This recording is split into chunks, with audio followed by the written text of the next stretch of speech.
Welcome back to the channel as I cover 11 players to avoid in Euro Fantasy, and it will be similar to how I structured the best budget players and also the best players in each position from goalkeepers all the way to forwards, but there will be no ranking of sorts. I'm just going to cover 11 players that I probably wouldn't go for in Euro Fantasy, but some of you might feel differently with certain players covered in this video and podcast, and I encourage you to leave your thoughts down the comment section below and present the other arguments in their favor if that's how you feel. Be sure to smash the like button and subscribe for new.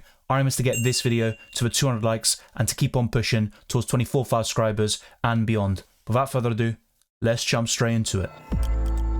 To kick things off, I'm going for a budget defender in Nico Schlotterbeck, who has 7% ownership and a price tag of 4.5 million. In 12 games for Germany, he has 1 assist, no goals, and for Borussia Dortmund, he got 7 goal contributions, helping them reach the Champions League final, and he was a great option in UCL Fantasy because of ball recoveries. But to put it quite simply, Schlotterbeck is likely not going to start, and it'll be Jonathan Tah partnering Antonio Rudiger as the 2 centre-backs, with either Mittelstadt or David Raum on the left and Joshua Kimmich on the right. So Schlotterbeck will likely not start any of these games, and despite having good fixtures and Schlotterbeck having the capability of being a great option in Euro Fantasy, he's just not going to get the starts to make that happen.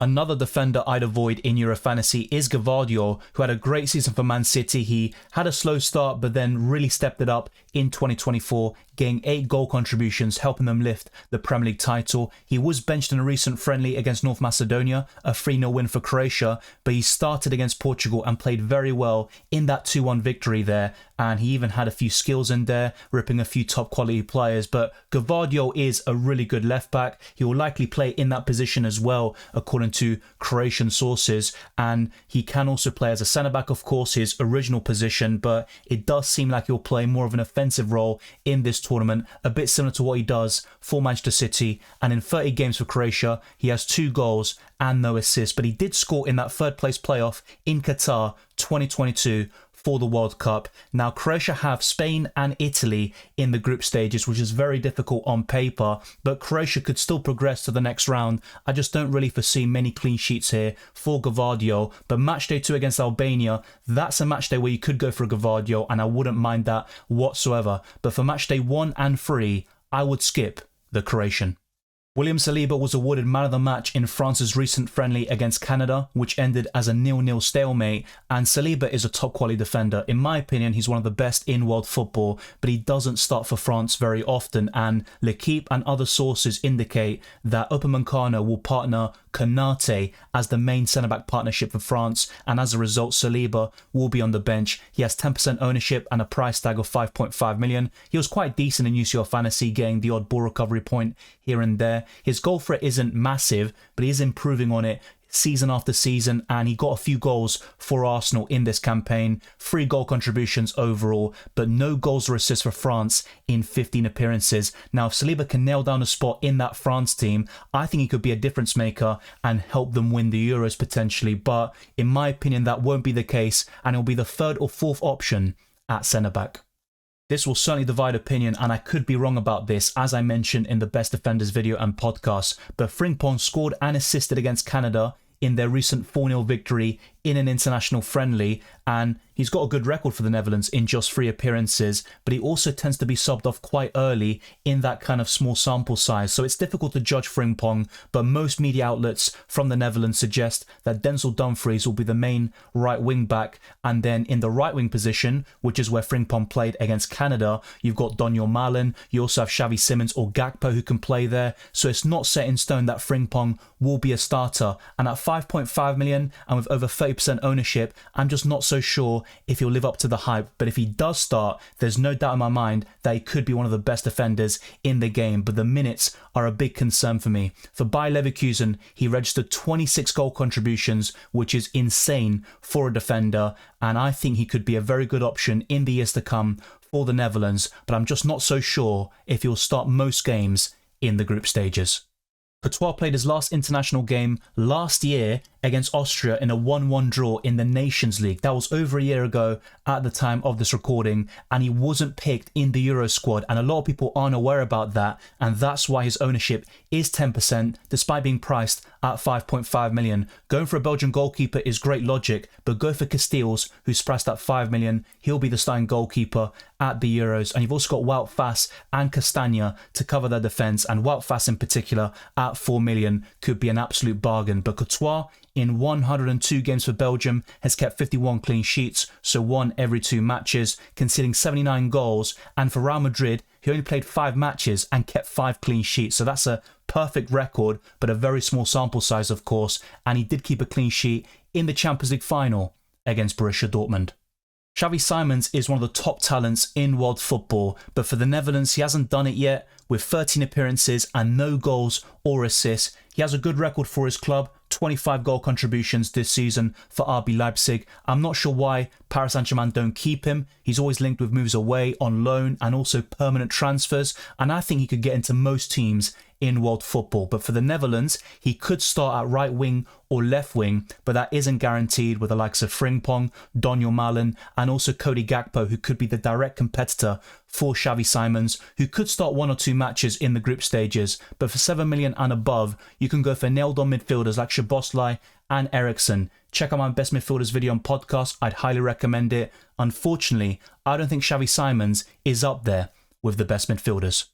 Leroy Sané could become a starter at the Euros, and if that becomes the case, then I would recommend him as an option, and he definitely wouldn't be an avoid. But at this moment in time, the likely front four for Germany will be Wirtz, Musiala, Gundogan, and Kai Havertz, and I think Leroy Sané could be an impact substitute, like we saw against Greece in a 2-1 win for Germany in the latest friendly. Sané came off the bench and got the assist, and his overall record for the national team is 60 games played, 13 goals and 8 assists, and for Bayern Munich he got 23 goal contributions and went months without scoring until that semi-final against Real Madrid in the first leg. His ownership is 9%, he's priced at 7 million. I think Germany will top this group, and they've got a great chance of scoring a lot of goals, and Leroy Sané could become a great option in Euro Fantasy, but if he doesn't start, I would look to avoid him.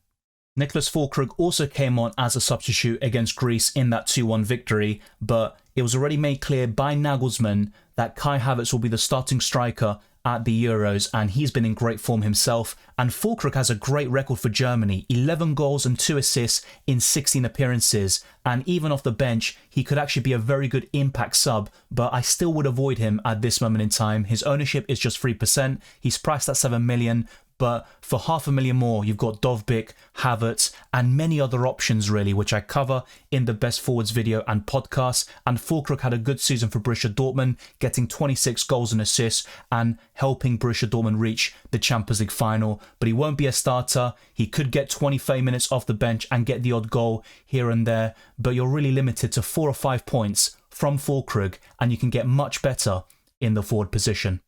Gianluca Scamacca won't be one of those forwards because despite having a promising Matchday 1 fixture against Albania, he only has 1 goal in 16 appearances for the Nerazzurri with no assists whatsoever. He had a good season for Atalanta, getting 27 goals and assists combined to help Atalanta win the Europa League, but I wouldn't recommend him on the international stage. He has 2% ownership, he's priced at 7 million, but if you want an Italian forward, I'd recommend Chiesa instead. And you've also got the defenders and Donnarumma in goal, who I would target for Matchday 1 against Albania, but then Spain and Croatia look very tough on paper, and unless Scamacca can translate his club form to his country, I think he's a complete avoid at all times.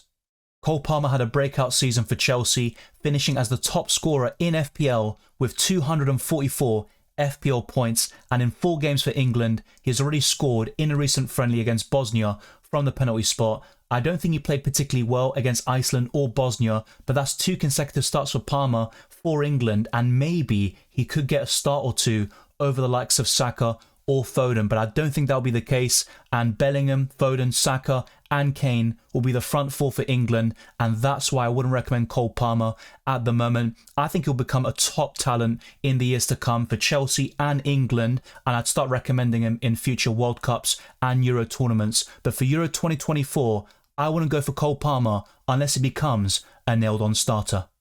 The 11th and final player covered in today's video is Rafael Leao, and he can be a great option from time to time as an impact sub or as a starter. He's a great dribbler with a lot of pace. He can be electrifying from time to time, but I don't think Rafael Leao justifies that 8.5 million price tag, because in 26 games for Portugal, he has 4 goals and 5 assists, which is okay, but you also have a lot of minutes risk and rotation with Diogo Jota, João Felix. I think those two pose a big risk to Rafael Leao, and Diogo Jota scored in that recent friendly against Croatia. Rafael Leao actually scored his last Portugal goal back in March in a 5-2 victory over Sweden, and he could be a great option if he can nail down that spot on the left-hand side, but that isn't guaranteed. He had 29 goal contributions for AC Milan this season. His ownership is 10%, but at 8.5 million, you have so many options like Lukaku for just 0.5 million more, and his record for Belgium is phenomenal. You also have Dovbyk, Havertz, and many others like Giroud and Griezmann, who will probably start every single game, and they're also much more likely to get consistent goal contributions compared to Rafael Leao. The players to avoid in Euro Fantasy have been covered in today's video and podcast, and that concludes the series in terms of best players in each position, the best budget players, and now the players to avoid. All that's left in Euro Fantasy is my team selection for Matchday 1 and the deadline stream on Friday, the 14th of June. I'll be starting around 6 PM UK time up until kickoff, so be sure to tune in by smashing the like button of this video and subscribing if you're new. Let's try to get this video to the 200 likes, and let's keep on pushing towards 24,000 subscribers and beyond. Follow me on Twitter and Instagram, DylanRCM, and check all the other links in the description below for my Patreon, the Championships Discord server, Euro Fantasy League Draft Town, and also Spotify. Leave a 5-star review on my podcast. It goes a long way to supporting the channel. Over this weekend, I have recorded 8 videos and made over 100 graphics to make these videos as best as I possibly can. So be sure to show your support by clicking all those links in the description. It'd be massively appreciated. As always, I wish you all the best of luck for Matchday 1 and the rest of the tournament, and I'll see you next time.